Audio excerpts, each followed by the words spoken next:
Imagine being so ashamed of the way that you look that you don't even really want to leave your house. Now, I know we have our own insecurities, whether our complexion isn't perfect, or maybe we have a gap in our teeth, or maybe our bodies aren't perfect. But today I'm going to teach you about a syndrome that might make you think a little differently about yourself.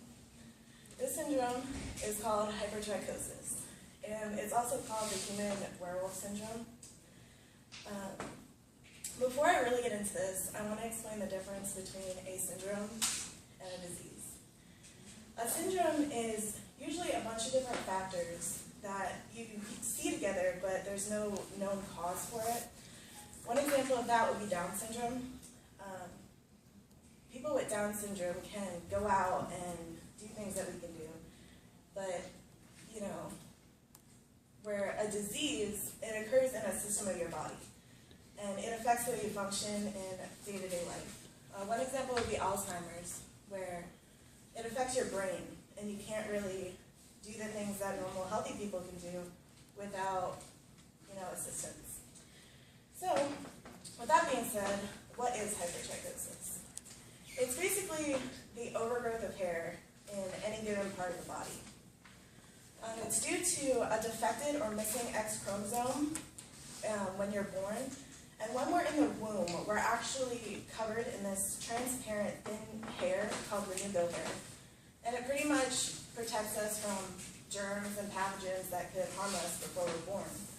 The lanugo hair sheds between 3 months before we're born or 2 months after.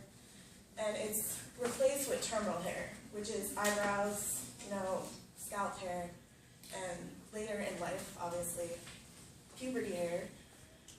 And here are a few pictures. This one over here is a baby, a normal baby. If you've seen or held a baby, sometimes they have that very thin hair on them, which is the lanugo hair. Now, these 3 pictures are babies with hypertrichosis. And you can see the hair is overgrown and abundant, pretty much. And that's due to the missing X chromosome. So, how common is this syndrome?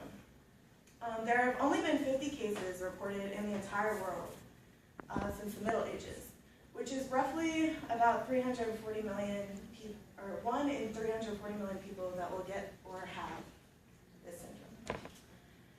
So, there are 2 main types of hypertrichosis. There is localized hypertrichosis, which is in one specific area, it's in one local area of your body. And there is generalized, which is all over. And it's a little easier for men to deal with because, obviously they could just shave like half their face. But is there a cure for hypertrichosis? And the answer is no. Currently there is no cure for this syndrome. Most people get laser hair removal, shave, or they pretty much just embrace their syndrome. But the hair just ends up growing back because of the chromosome, it just keeps reoccurring itself. So they usually shave because it's a less painful route and it just grows back anyways. So I have a video, it's really short, it's only a minute, but you can see a couple people.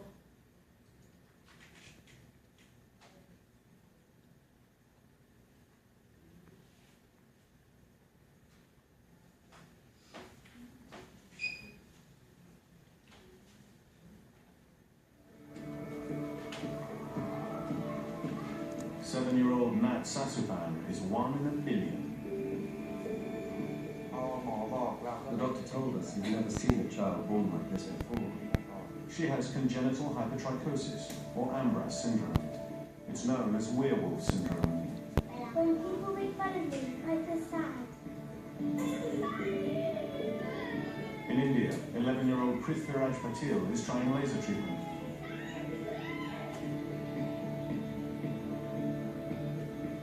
But his hair keeps growing back. I just want to be like everyone else. The Rad sisters suffer from a similar condition. Desperately poor and with marriage in mind, they simply cannot afford to be hairy. Now all these children's families are pinning their hopes for a cure on a new genetic breakthrough. Can the search for a cure for baldness help them to lose their hair. So as you can see, it's not a really easy syndrome to deal with. It's pretty painful and kind of depressing sometimes, as you could see those three women who are looking for love and husbands and they can't because, nobody wants to be with someone that's like that. And here are a few pictures. Some of them are kind of dark, but I think this girl is adorable.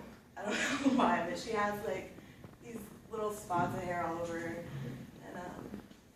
And some of them aren't as bad as others. Like you can see this guy up here, his entire face is just all thick hair. And this woman, it's pretty much just a fuzz on her face, but she has pretty decent eyebrows. And this little boy, we watched him in the video before. So that's pretty much it. Thank you.